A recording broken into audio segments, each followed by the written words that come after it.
Hello guys, welcome to my new blog. कैसे आप सभी? आई होप सभी लोग स्वस्थ मस्त होंगे, बढ़िया होंगे। दोस्तों देखिए, मैं शादी में आए थे, हमारे भैया ने नई कार खरीदी है तो वो कथा सुन रहे हैं।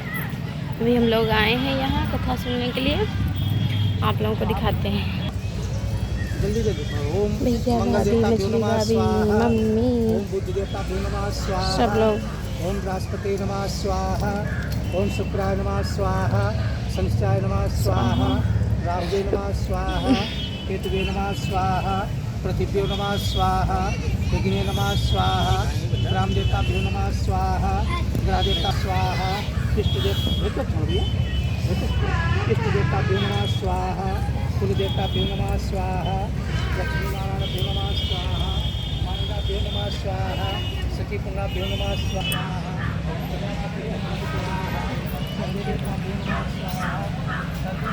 देखिए दोस्तों, इधर मंदिर है और वहाँ बहुत ज़्यादा भीड़ है। कैसे जाएं कुछ समझ में नहीं आ रहा है, सर में दर्द भी हो रहा है क्या। यहाँ दोस्तों इधर धूप लग रही, दिख नहीं रहा है। प्रसाद उसाद मिलता है। अमावस्या होती तो बहुत ज़्यादा भीड़ होती है दोस्तों। ये मंदिर है पीछे जो चमक रहा है दोस्तों, भोले बाबा का है। हाथ जोड़ो। ओम शांति ओम शांति ओम। बोलो कि पुरुष भगवान की जय हो। अब बैठ जाओ, अपने अपने हाथ में फूल ले लो और प्रेम से कथा सुनो। बोलो सत्यनारायण भगवान की जय। नारद जी को देखा तो अपनी गोद में दिखा लिया पत्र करके लड़के को। क्या तुम क्यों आए हो नारद? मैं तुम्हारे मन की बात को जानना चाहता हूँ नारदोवाच। नारद जी कहते हैं, प्रभु जी कलयुग में प्राणियों का कल्याण कैसे होगा? भगवान विष्णु कहते हैं, नारद जी सुनो। वृक्ष तमोना फल बखाई नदी में संचय नीर पर मारद के कारण संतन धराशरी। हे नारद, तुम्हारे स्नेह के कारण तुमसे कथा का नियम क्या है? कथा को कैसे सुने? जिस दिन कथा को सुनना और प्रात मुहूर्त भोरारे समय जगे और ये संकल्प में कि आज मैं सत्यनारायण स्वामी का व्रत करूँगा, दिन भर का व्रत रखते तो दिन पूर्व अगर घर पे कथा सुनना है तो शाम के समय तो दिन पूर्वक मतलब गुस्सा न लाए, शरीर में सुस्तापन बढ़े, किसी को अपनी जबान से प्रिय शब्द न बोले।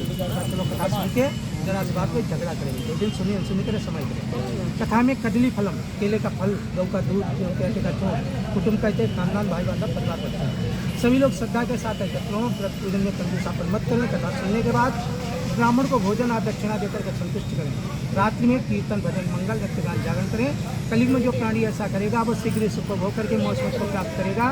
कलयुग में सबसे सरल पाया गया श्री सत्यनारायण व्रत कथा। स्कंद पुराणे रवाय खंडे प्रथमोध्याय संपूर्ण। प्रेम से बोलो सत्यनारायण भगवान की जय।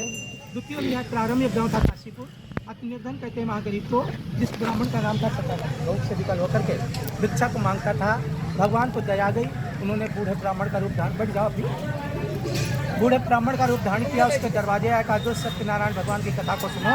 तो रामायण में लिखा है, जा पर कृपा राम की वही ता पर दया करे सकते। भगवान की कृपा हुई, ब्राह्मण देवता की प्रार्थना मिलती रहे, प्रभु जी की कृपा हुई, राशन मिला, दक्षिणा मिली, तो उसने सत्यनारायण भगवान का व्रत करना सुनना प्रारंभ कर दिया। प्रभु जी की कृपा से निर्धनता कहते हैं गरीबी को। एक टूटी झोपड़ी में रहता था। धनेश्वरी वो कहा जाता है कि सब कुछ ये प्राप्त हो गया। एक लकड़हारा वहाँ पर आया तो सत्यनारायण भगवान का पूजन हो रहा था, हाथ जोड़ करके बैठ गया। जब कथा समाप्त हुई, प्रसाद का वितरण हुआ। प्रसाद को लेने के बाद में संकल्प लेता है कि आप व्रत को क्यों करते हो, मैं कारण जानना चाहता हूँ। तो उसके बाद में ब्राह्मण कहता है, ये मेरा धनराज संपदा देख रहे हो, भगवान का दिया हुआ प्रसाद है, तुम इनके शरण में जाओगे, तुम्हारी मनोकामना पूर्ण हो जाएगी। उसके बाद में लकड़हारे ने सत्यनारायण भगवान का पूजन किया तो उसके प्रभाव से उसका भी मनोरथ पूर्ण हुआ। अंत में सुख भोग करके मोक्षपद को प्राप्त किया। श्री स्कंद पुराणे रवाय खंडे द्वितीय अध्याय संपूर्ण। बोलो सत्यनारायण भगवान की जय। तृतीय अध्याय प्रारंभ एक राजा हुआ, उनका मुख, उसके कोई संतान नहीं थी, तो उसने संकल्प लिया, नहीं बंद रखो, बंद नहीं आते। तो सत्यनारायण भगवान का पूजन हो रहा था। उसी समय साधु नाम का एक बनिया जाते हैं, सब लोग कहते हैं, तो वहाँ पर आ गया। भगवान की कथा हो रही थी, हाथ जोड़ करके बैठ गया। जब कथा समाप्त हुई, प्रसाद का वितरण हुआ।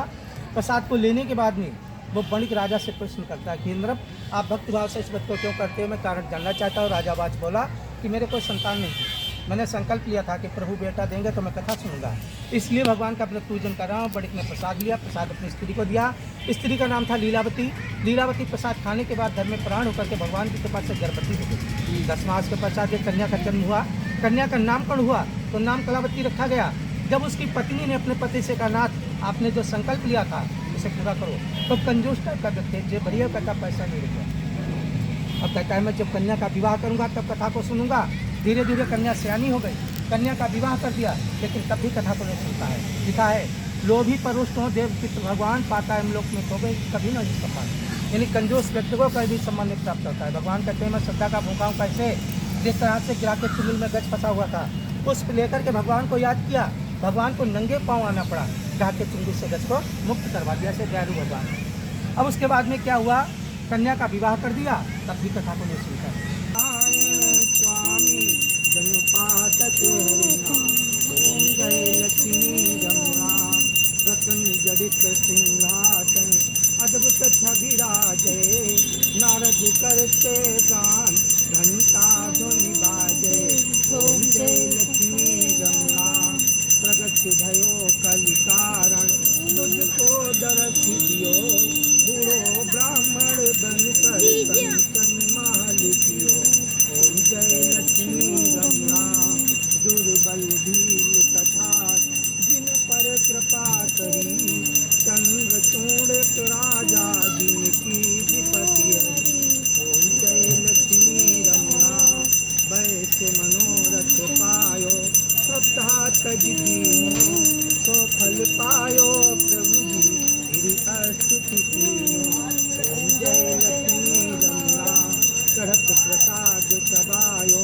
कदली फल मेवा धूप दीप तुलसी से राधी श्री सती देवा ओम जय लक्ष्मी रमणा श्री सत्यनारायण जी की आरती जो कोई जन गावे समिभाव सहित गावे कहत शिवानंद स्वामी मन वांछित फल पावे ओम जय लक्ष्मी रमणा श्री सत्यनारायण स्वामी सतहरिणा कर्पूर गौरम करुणावतारम संसार सारम भुजगेन्द्रहारम पिता तुम्हें